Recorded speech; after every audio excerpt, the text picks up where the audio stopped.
আমরা সবাই বায়ার্ন মিউনিখের বিয়ার শাওয়ার বা বিয়ার ট্রেডিশনের সঙ্গে পরিচিত, কিন্তু আমরা কি জানি বায়ার্ন মিউনিখ ক্লাবের সঙ্গে বিয়ারের সম্পর্ক কবে থেকে এবং কবে থেকে তারা এই ট্রেডিশনটা ফলো করে? চলুন আজকে সেই সম্পর্কেই জানা যাক।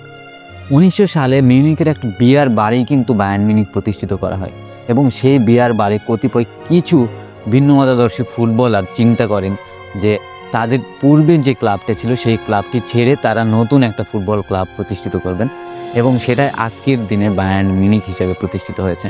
এবং বায়ার্ন মিউনিখ যখন প্রতিষ্ঠিত হয়, মিউনিখে একটা জায়গা আছে বিয়ার গার্টেন নামে, ওই জায়গাটা ছিল তখন বায়ার্ন মিউনিখের হেডকোয়ার্টার বা বায়ার্ন মিউনিখ ক্লাবের সদর দপ্তর।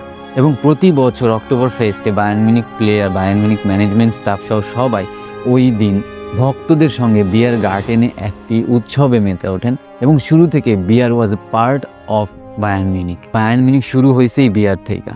অ্যান্ড অক্টোবর ফেস্টের ওই উৎসবে প্লেয়াররা সবাই বাভারিয়ান ড্রেস পরে আসে, একটা বিয়ার পার্টি হয় এবং সেখানে ভক্ত থেকে শুরু করে প্লেয়ার সবাই থাকে।